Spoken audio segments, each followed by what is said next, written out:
Então, vamos começar a nossa aula. Vamos abrir, então, o livro de Esdras, no capítulo 2. E os irmãos, se os irmãos passarem os olhos aqui no capítulo 2 de Esdras, certamente os irmãos já terão lido este capítulo. Os irmãos, provavelmente, naquelas leituras bíblicas, nas nossas leituras bíblicas, é aquele capítulo em que, muitas vezes, a gente passa assim, rapidamente, passa batido, porque ele é praticamente uma lista, certo? Uma lista de nomes que provavelmente você não vai colocar nos seus filhos, certo? Porque são bastante ligados àquela cultura judaica antiga, né?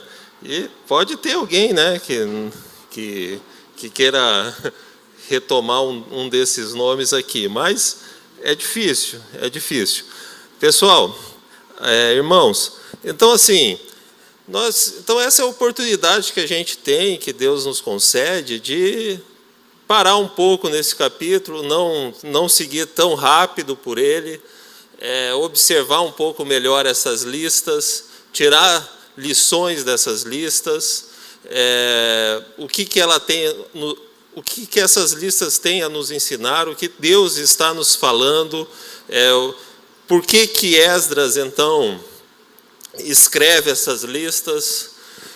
Então, vamos começar pelo primeiro versículo e nós vamos caminhando, não versículo por versículo algumas vezes, alguns agrupamentos vamos fazer, mas vamos ler primeiro esse versículo 1.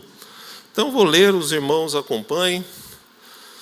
São estes os filhos da província que subiram do cativeiro, dentre os exilados que Nabucodonosor, rei da Babilônia, tinha levado para lá, e voltaram para Jerusalém e para Judá, cada um para a sua cidade. Muito bem, meus irmãos. Este versículo 1, então, de Esdras, vou passar aqui os slides. Então, nós temos aqui esse contexto de retorno do exílio babilônico. O pastor, no capítulo 1, já falou desse contexto, já contextualizou esse retorno. Esta então, nós só vamos retomar aqui, esta é a primeira onda de retorno dos exilados da Babilônia. A primeira onda, mais ou menos, Esdras não retorna junto com esse povo. Esdras está relatando, Esdras não está retornando, ele vai ir a Jerusalém, vai voltar para Judá, mas depois de mais de 40 anos dessa primeira onda, tá?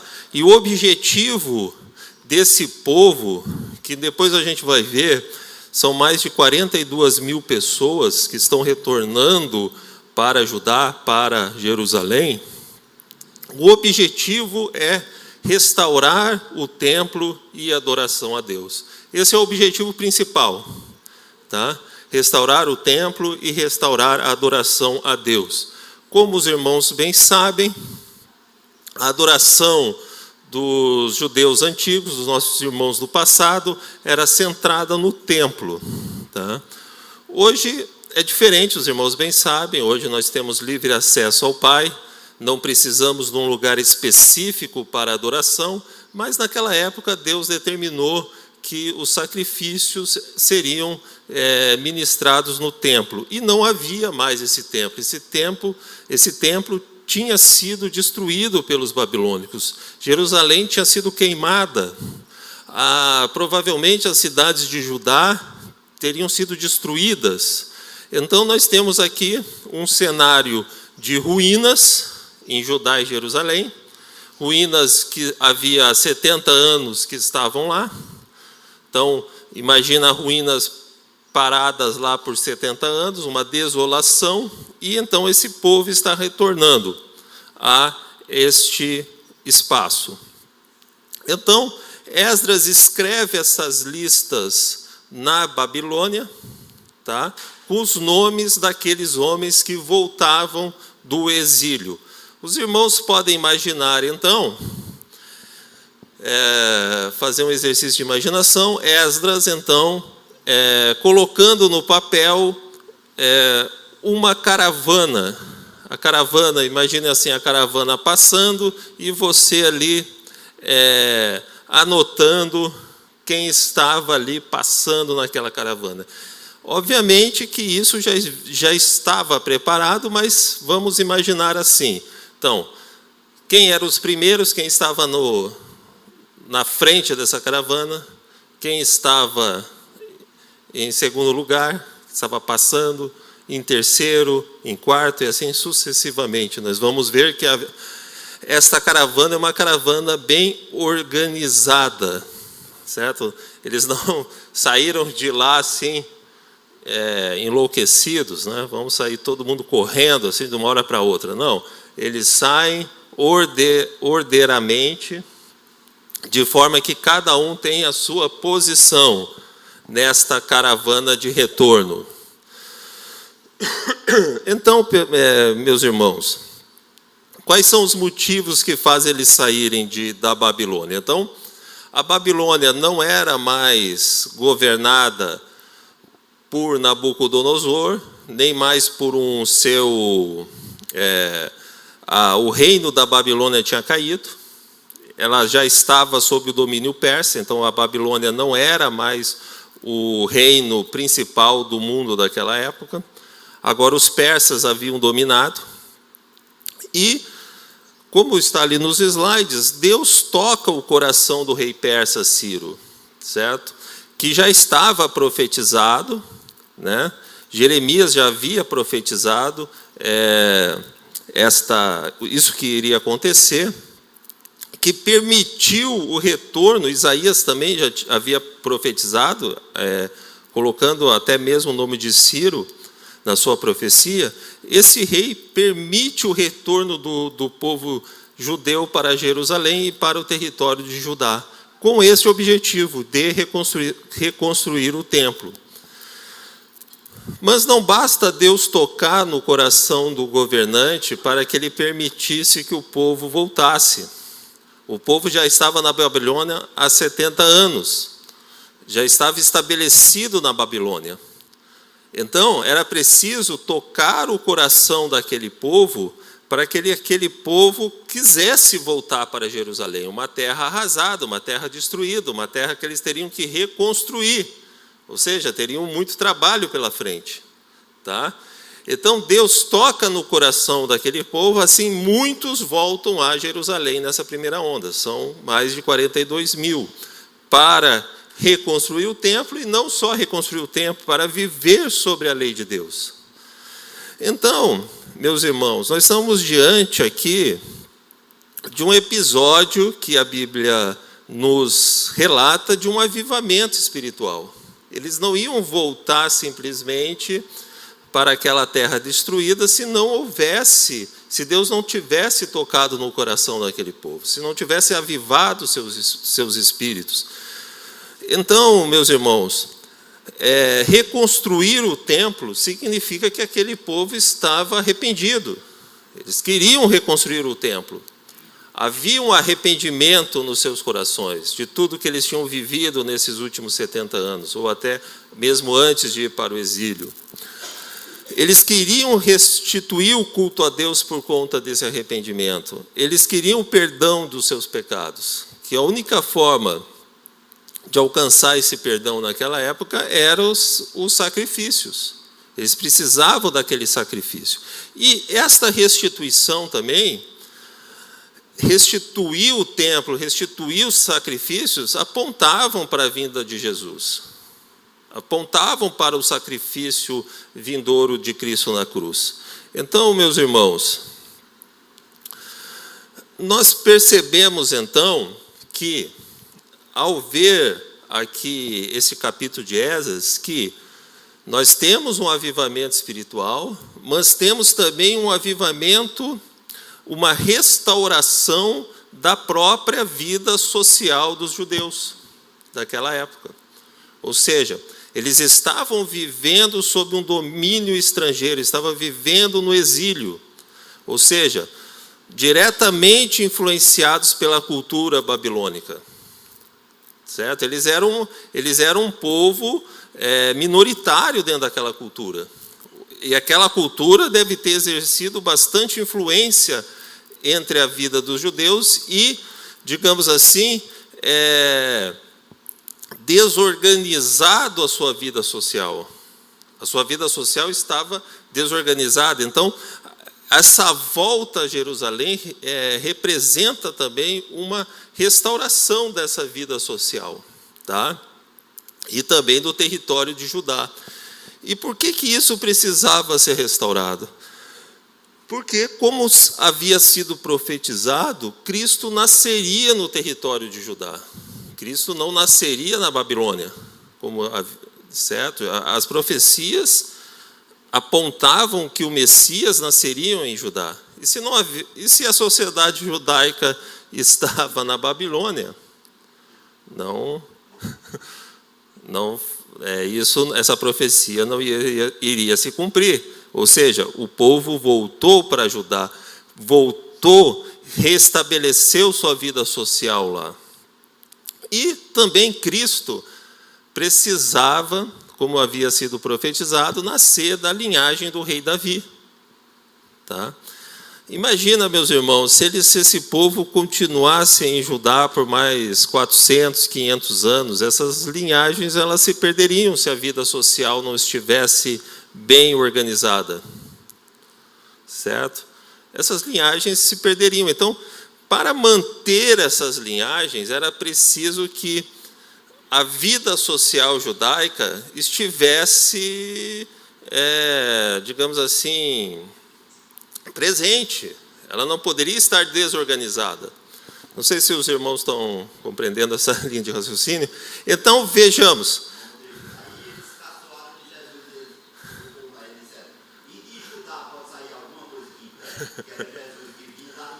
Isso.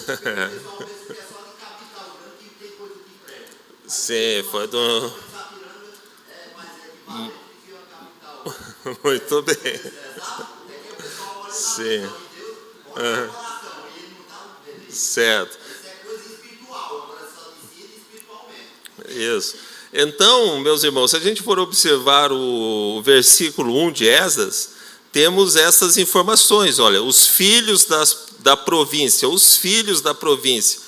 provavelmente já ali a segunda, terceira geração daqueles que foram levados cativos para a Babilônia, voltavam desse cativeiro, tá? E eles voltaram, olha ali, voltaram para Jerusalém e para Judá, cada um para a sua cidade.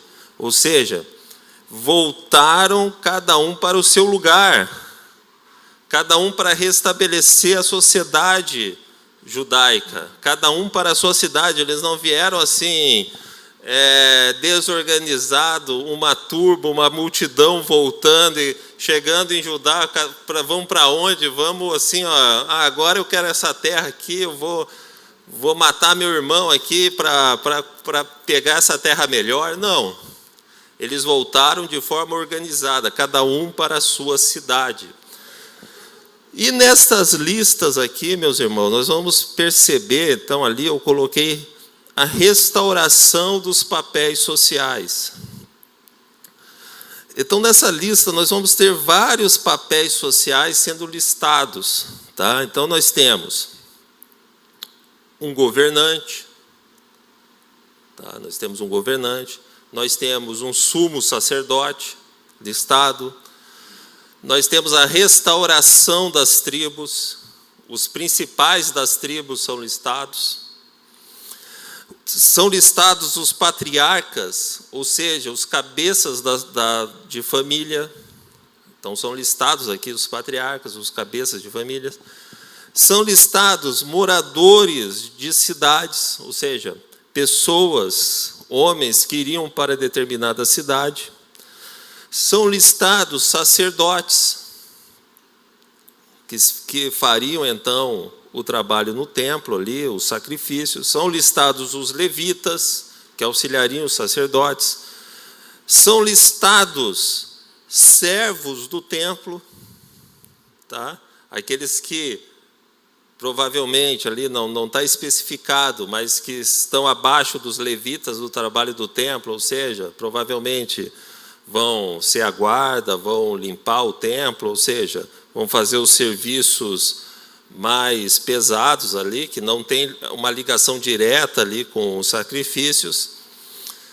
Vai ser listados servos do reino, e a gente vai entender um pouco quem são esses servos. Vão ser listados pessoas civis e sacerdotes que não tiveram como comprovar sua ascendência, que tinham perdido a sua linhagem. E esses aí já estão mais para o fim da fila. Tá? Esses que não conseguiram comprovar, certo? Organizado, exatamente. Essa é a lição que... A bagunça estava feia lá, havia aqueles que não conseguiram comprovar a sua ascendência, então esses já estão lá para o final da fila. Depois a gente vai ver exatamente, tem algumas informações a mais. Tem os servos e as servas estrangeiros, inclusive alguns cantores e cantores, artistas que não eram, digamos assim, cantores do templo. Eram assim pessoas que animavam o jantar lá dos irmãos lá, né? Tinha algum cantor lá para animar algum aniversário, algum casamento, alguma coisa assim. Então, veja, meus irmãos, há uma restauração, então, através dessas listas, nós podemos perceber que o povo não chegou lá de qualquer jeito, ele já chegou organizado, ele já chegou dentro de uma estrutura social. Ou seja, havia, então, quando eles voltam para Jerusalém, um governo civil, as tribos, clãs, as cidades e o templo. Tá? Então, o diácono Fábio já antecipou então, uma lição que a gente pode tirar desse primeiro versículo e dessas listas, olhando ela assim como um todo. Que o nosso Deus é um Deus de ordem. É um Deus que quer nos organizar, que quer nos estabelecer, certo? Que não prima pela desordem, pela desorganização, pelo caos. Não, prima pela ordem. Provavelmente nós vemos muito caos na sociedade atual. Vemos muitas coisas fora do seu lugar devido, muitas famílias destruídas. Isto não vem de Deus, isto vem do pecado. Certo? Quando você se aproxima de Deus, a sua vida é organizada, a sua vida é restaurada naquilo que Deus quer que você faça.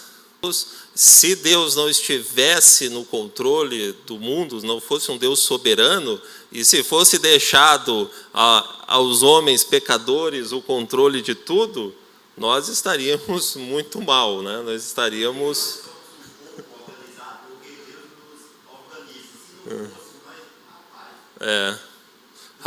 seria bem complicado. Os irmãos, então, vamos ler ali o versículo 2. Versículo 2. Então, fala ali no versículo 1, e voltaram para Jerusalém para Judá, cada um para a sua cidade, os quais vieram com Zorobabel, Jesuá, Neemias, Seraías, Reelaías, Mordecai, Bilsam, Mispar, Bigvai e Reum e Baaná. Eis o número dos homens do povo de Israel. Agora ele vai falar, eis o número dos homens do povo de Israel. E vai 2 pontos, a lista então vai seguir aqui após o versículo 2, tá?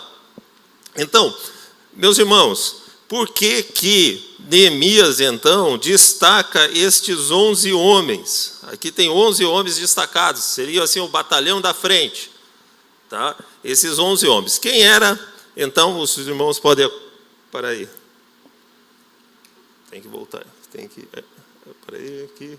Eu não coloquei esse, tá? Não passei para vocês. Mas tudo bem. Vamos lá. Quem seria esse primeiro? Zorobabel. Veja. O primeiro listado ali, Zorobabel. Então, Zorobabel, nesta volta do exílio, ele assume o papel do governo civil do povo que migrava de volta para Judá, que estaria voltando do exílio. Esse é o chefe, esse é o rei, entre aspas. É claro que ele não é o rei, porque eles continuam ainda sob domínio persa, mas ele seria o governador de Judá. Ele seria o governo de Judá. Zorobabel era da linhagem de Davi.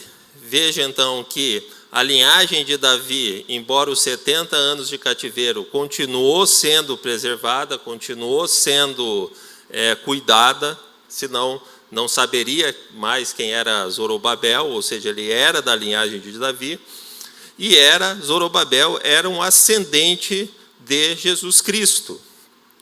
Vocês podem ver lá na genealogia de Mateus 1, 12 e 13. Se os irmãos abrirem Mateus, vamos abrir ali rapidamente em Mateus 1.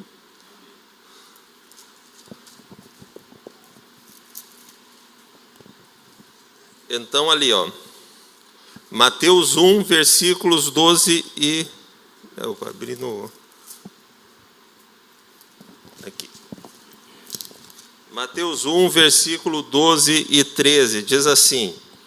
Aí o capítulo 1 de Mateus está listando a genealogia de Jesus, e aí ele para ali, ó, depois do exílio na Babilônia, ou seja, o povo está na Babilônia.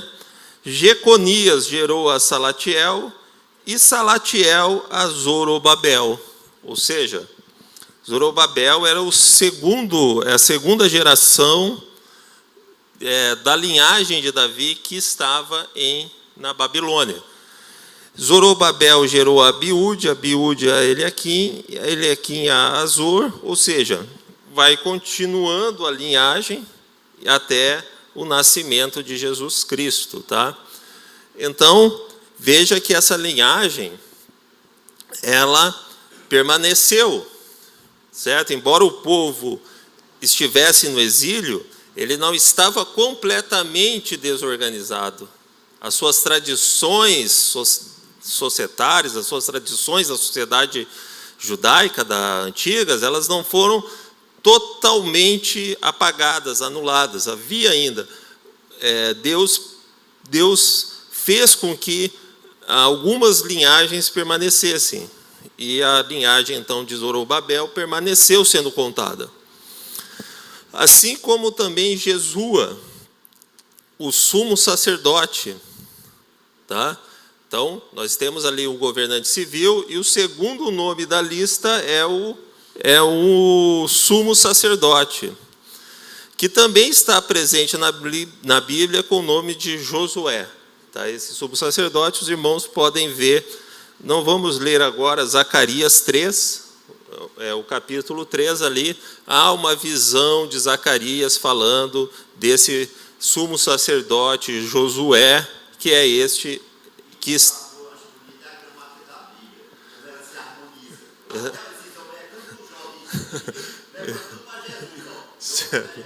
Exatamente. Então, os irmãos podem ver lá em Zacarias 3 que esse Josua é Josué. E os demais 9 ali, né? Temos o governante, o sumo sacerdote, temos mais 9. Então ali, os principais das tribos. Então, embora a Babilônia tenha escravizado a região de Judá e de Benjamim, que eram essas regiões que foram levadas cativas para a Babilônia, havia nessas regiões, morando em Judá e Benjamim, clãs pertencentes às 12 tribos de Israel. As 12 tribos de Israel estavam presentes em Judá, tá? Na época do exílio babilônico. Esdras lista apenas 11 dos principais das tribos. Tá? Não sei porquê, não vi nenhum comentário dos que eu pude ver que explicasse bem essa situação. Certo? Um comentarista diz, porque Esdras escreveu na Babilônia. Quando chegou lá em Judá eram 12.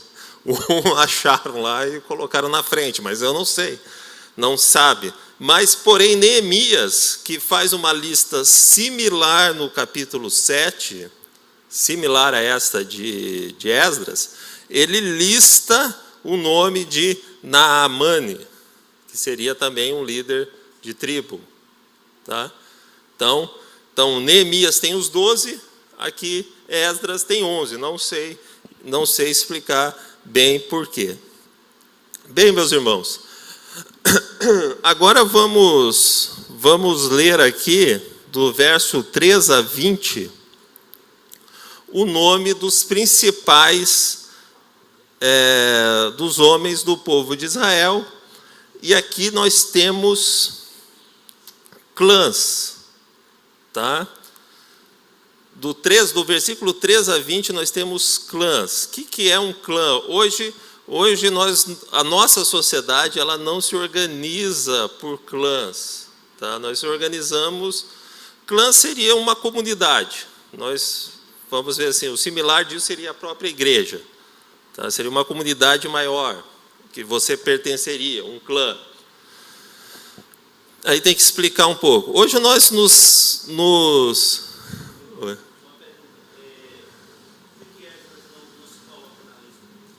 Como assim? É porque ele era um profeta, ele não deveria ser um chefe, um cabeça de tribo, certo? Ele era um profeta, não sei se ele era, então assim, ele não é um dos 11, e além do mais, ele mesmo não estava voltando, ele não estava retornando, ele permanece na Babilônia. Nós vamos ver isso na sequência das exposições. Meus irmãos, então aqui agora eu vou ter que dar uma de professor de sociologia para explicar um pouco essa organização social. Bem, nós nos organizamos hoje muito em famílias nucleares, famílias também eram uma base aqui da sociedade judaica, e comunidades como a igreja, certo? Embora hoje há uma grande carência desse sentido comunitário na sociedade. A sociedade quer pertencer, as pessoas querem pertencer a comunidades e tal, inventam comunidades, mas a nossa comunidade é a igreja local, é essa igreja de Sapiranga. Então o clã era como se fosse uma comunidade, mas uma comunidade que tinha certas regras. Aqui a nossa regra da igreja é nós, digamos assim, crermos em Jesus Cristo como nosso Senhor e Salvador. Então, para você ingressar nessa comunidade aqui, você tem algumas regras, certo? Você tem que fazer aí professar Jesus como seu Senhor e Salvador, certo? Se você não professa isso, você está meio fora de lugar aqui nessa comunidade, né? Agora, o clã é uma comunidade que tem regras específicas, ou seja, o clã, você pertence a uma linhagem paterna, para você pertencer àquele clã, tá? O povo judaico, ele tinha uma linhagem paterna, ele era patrilinear, ou seja, as pessoas eram contadas no seu parentesco a partir do seu pai, tá? Há sociedades, e houve muitas sociedades, onde a linhagem era contada pela mãe, não pelo pai, são matrilineares. Então, provavelmente, isso envolve muitas coisas, meus irmãos. Envolve o seguinte, olha, o irmão casa lá com a Priscila, certo? Com a Priscila. As filhas dele vão ser contadas na linhagem dele. A Priscila vai sair da casa dos parentes dela e vai se aproximar dos seus parentes, porque a comunidade dela vai ser a sua família, tá bem? Isso é patrilinear. A linhagem paterna conta mais, tá certo? Se fosse matrilinear, você sairia da sua parentela e iria viver lá com os parentes dela. Iria viver uma vida comunitária junto com os parentes dela. Mas aqui não. Aqui é patrilinear, tá? O clã, ele tem um pai, É como se a gente fosse pegar assim, como seria um reinado, né? O pai, os irmãos, quem que é o primogênito, quem tem o direito de primogenitura. Esse primogênito, então, vai ser o líder desse clã. Tá? Os irmãos não, mas eles vão pertencer ao mesmo clã, mas não vão ser o chefe, os homens. Vocês estão mais ou menos compreendendo isso? Tá. Então, quando a gente lê aqui do 3 ao 20, os irmãos têm essa ideia aqui dos clãs, tá? Então, vamos lá. Tem alguma... Tá compreensível aí? Tá. Então, vamos lá. Os filhos de Parós, 2.172. Os filhos de Cefatias, 372. Os filhos de Ará, 775, os filhos de Paate, Moabe, dos filhos de Jesua, Joabe, 2.812, os filhos de Elião, 1.254, os filhos de Zatu, 945, os filhos de Zacai, 760, os filhos de Bani, 642, os filhos de Bebai, 623, os filhos de Asgade, 1.222, os filhos de Adonicão, 666, os filhos de Bigvai, 2.056, os filhos de Adim, 454, os filhos de Ater, da família de Ezequias, 98, os filhos de Bezai, 323, os filhos de Jora, 112, os filhos de Azum, 223, os filhos de Gibar, 95. Então, meus irmãos, nós temos aqui Esdras listando todos esses clãs, o patriarca, o chefe daquela família e seus filhos, ou seja, sua linhagem. Tá? Aqui, nesse caso aqui, está contado só os homens estão contados. Tá? Não as mulheres e nem as crianças. Tá? Só os homens. Então, veja que há famílias aqui enormes, clãs enormes. Imagina você conviver com toda essa parentada aqui, ó, né? Só o Parós ali, 2.172. É o clã, isso só de homens. Você às vezes não gosta de conviver com o teu primo, teu tio. Aqui tem 2.000, só nessa família de clãs aqui.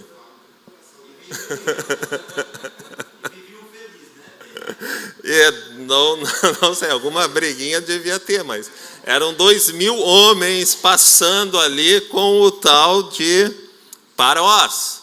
Parós passando e 2.000 mais toda a família. Ou seja, as mulheres se achegavam, certo? As mulheres, as crianças se achegavam, pertenciam a esta família do Parós. Tá? Veja que Deus, mesmo esse povo judaico no exílio, sob influência da cultura babilônica, Deus preservou aqui nessa volta esses 18 clãs que voltam do exílio babilônico. São 18 clãs, tá? É a lista logo abaixo dos principais das tribos. Então, aqui não há a lista não há assim, ó, esse é dessa tribo, não há, mas há os clãs, tá? É provável que pertencer a um destes clãs, como a irmã disse, deveria representar algum privilégio, certo? Aí a irmã citou o privilégio da segurança, de ser mais seguro, viver dentro dessa comunidade. E também, provavelmente, aqui eu coloquei privilégio na localização das terras, em cada família iria habitar. Certo? Chego eu lá, olha, eu não pertenço a nenhum clã, não pertenço, a minha linhagem foi perdida, mas eu quero morar aqui nessa casa aqui de frente ao templo aqui. Eu quero morar na casa aqui de frente ao templo, aqui em Jerusalém, bem no centro, perto do mercado, ficar bem localizado, né? Não seria assim, né, meus irmãos? Então, os clãs são grupos familiares cujas genealogias pode ser comprovada. Eles comprovaram, eles fizeram aqui, ó, em Esdras mostra que eles fizeram, antes de retornar, um estudo detalhado de cada linhagem. Ou seja, você foi contado num clã, olha, tudo bem, por quê? Porque a sua linhagem foi preservada no exílio. Não, existia nos seres humanos, sempre teve, mas...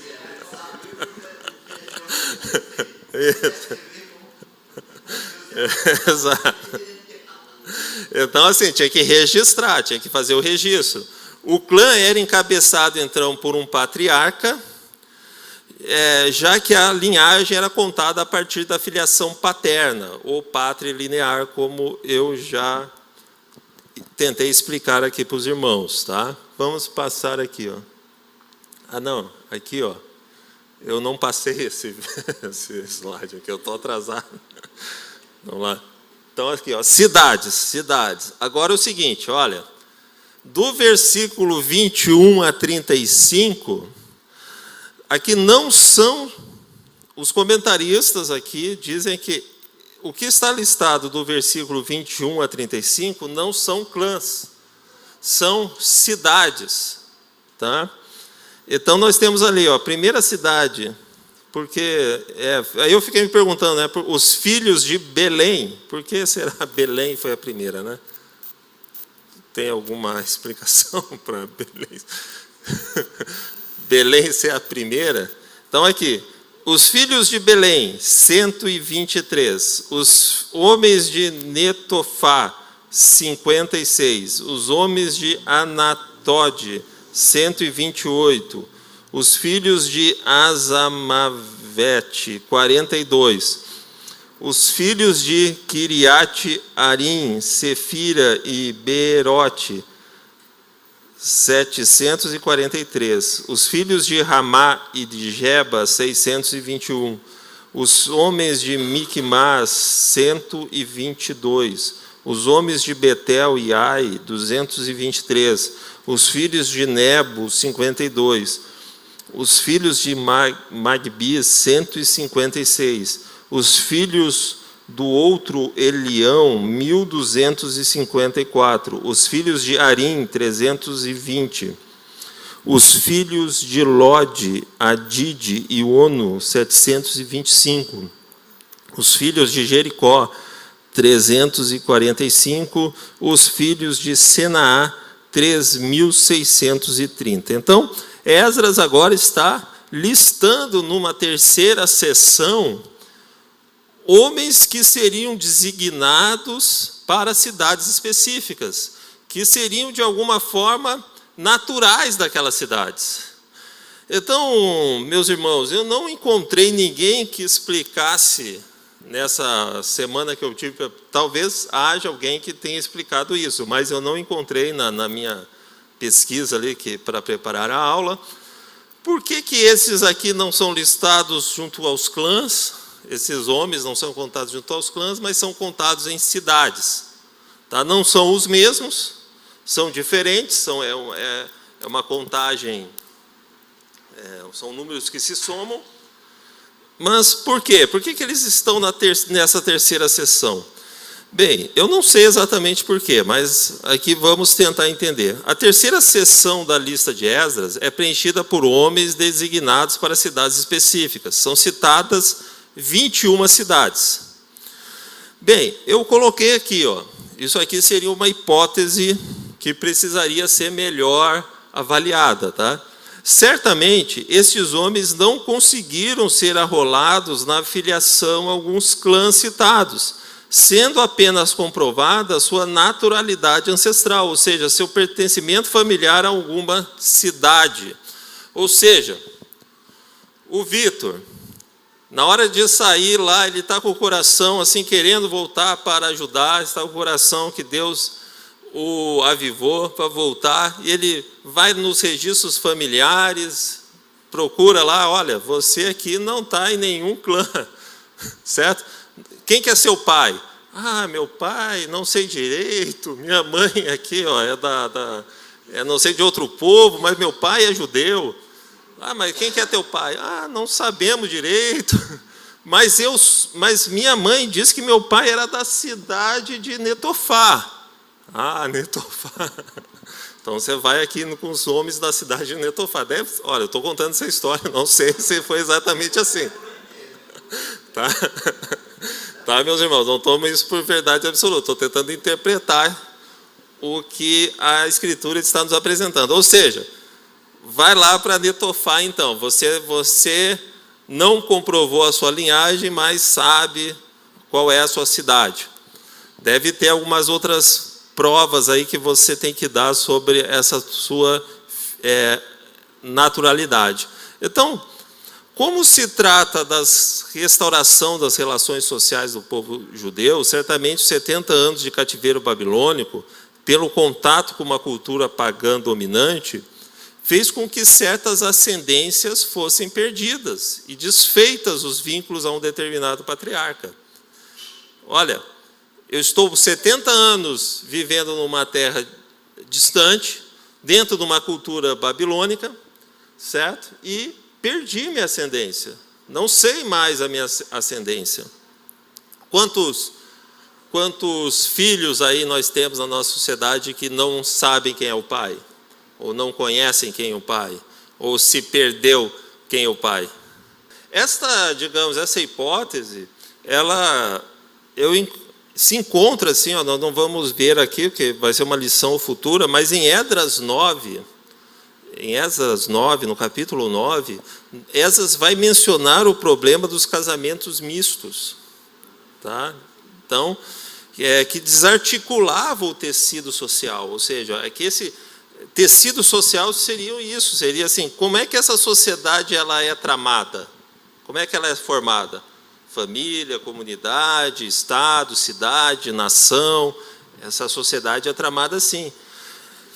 Se você, judeu, antigo, casa com uma mulher não judia, tem um casamento misto, ou você, mulher judia, casa com um homem de outra sociedade, de outra cultura, isso vai desarticulando o tecido.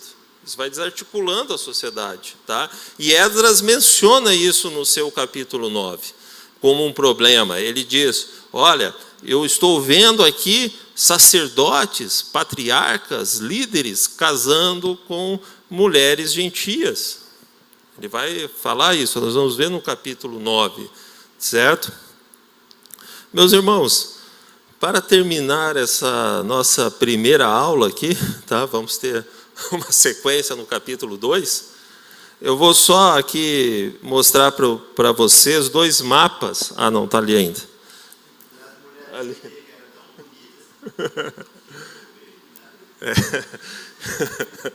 Deveria ser, né? Mas assim...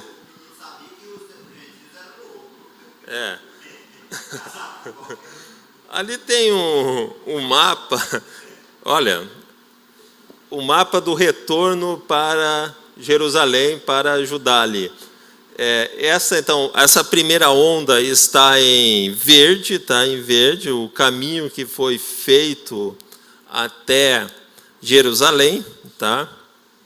E ali nesse caminho ali de verde, vejam que eles foram costeando o rio Eufrates, certo? Foram costeando o rio Eufrates, que é uma decisão bastante sábia de não ir para um deserto, enfrentar o deserto, tá?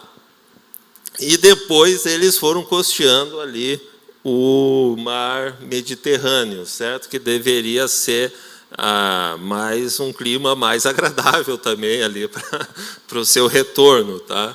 Então eles fizeram esse retorno. Ali em vermelho há as outras ondas, tá? As outras ondas que foram assim, outros momentos que o povo migrou para Judá e para Jerusalém.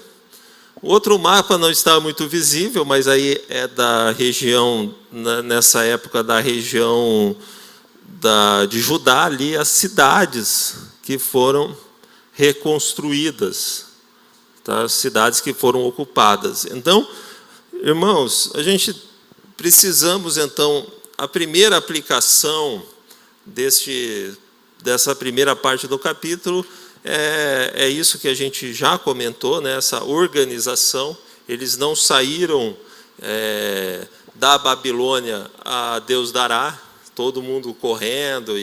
Não, eles saíram organizados, foi feito um estudo genealógico, foi comprovada a genealogia, e a gente vai ver posteriormente aqueles que não conseguiram comprovar como é que eles ficaram. E foi feito toda uma organização. Você vai para a cidade X, você não sabe sua genealogia, você acha que veio, você tem alguma informação que você veio daquela cidade, então você vai para aquela cidade, tá? Quem vai para aquela cidade, quem vai para outra, quem vai para outra. Provavelmente os clãs já se tinha informação de qual local eles habitariam, então não precisou colocar a cidade, porque já havia então o registro, já tinha conhecimento sobre quais locais esses clãs habitariam. Quem habitaria em Jerusalém, quem habitaria em Belém e por aí adiante, tá, meus irmãos? Então ficamos por aqui hoje, tá?